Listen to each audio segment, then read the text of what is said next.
งานบุญพระธาตุเขาเปลือกประเพณีไขประตูเหล่าเดือน3ออกไม้3คำประจำปี2026ของชาวบ้านพัฒนาแก่งมะเหียเมืองสนะสมบูรณ์แขวงจำปาสักได้จัดขึ้นอย่างมีบรรยากาศคึกคืนมวลซืน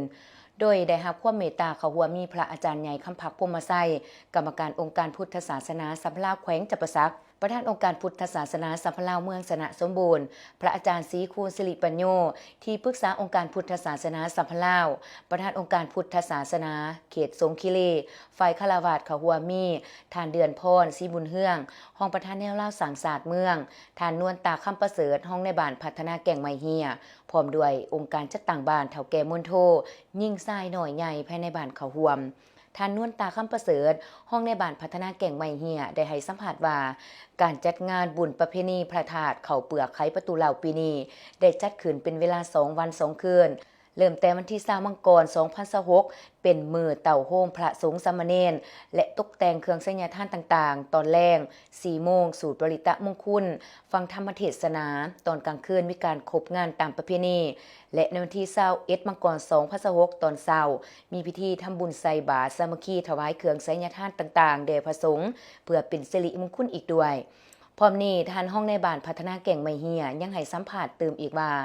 ประเพณีไขประตูเหล่าเมนหนึ่งในหีดของประเพณีอันดีงามของประชาชนลาวบรรดาเผ่าที่สืบทอดกันมาแต่โบราณกาลซึ่งมักจะปฏิบัติกันในเดือน3ลาวก็คือภายหลังสำเร็จการเก็บเกี่ยวข้าวแล้วแต่ละครอบครัวก็ได้พากันค้นข้าวใส่เหล้าของตนแล้วอัดใส่กระแจไว้คักแน่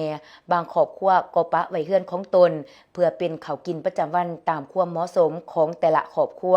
หน่อยหลายเพราะว่าภายหลังเมียนเขาไว้แล้วเหล้าเขาจะบ่ได้มีการไขอีกพอมาฮอดเดือน3ออกไม้3คำแม่นเป็นมื้อสันวันดีเป็นมื้อ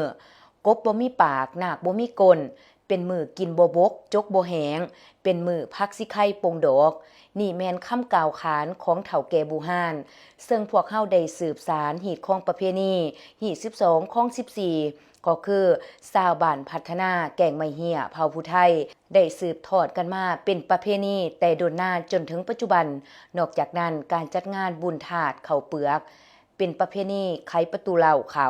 ครั้งนี้ยังเป็นการสมทบทุนเขาในการก่อสร้างพัทธสิมาของวัดดังกล่าวที่ยังบ่ทันสำเร็จอีกด้วย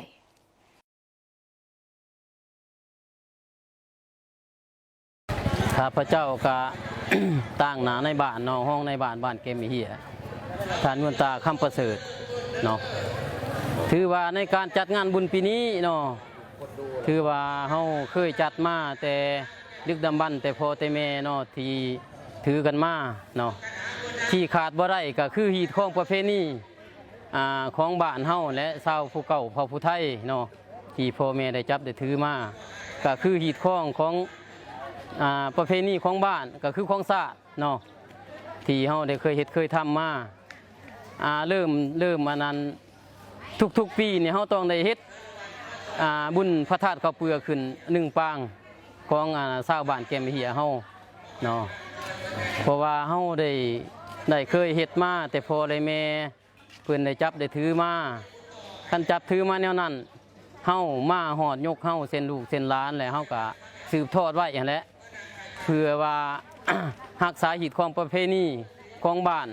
ชาวบ้านแก่มเหียว่าซั่นซะพิเศษปีนี้เนาะถือว่า เป็นปีพิเศษอันนึงที่ว่าทั้งพระสงฆ์สามเณรทั้งเมืองก็สมทบกับเขตเนาะได้มาตักบาตรสามัคคีอยู่บ้านแก่มเหียเฮาเนาะก็เป็นอีกอันนึงจังซั่นแหละข้าพเจ้าในนามตั้งนามอำนาจการปกครองก็ภาคภูมิใจหั่นแหละเนาะที่พระสงฆ์เพิ่นมาให้บุญให้ศีลอยู่ในวัดบ้านเฮาเนาะอันนี้ข้าพเจ้าเองก็ดีใจ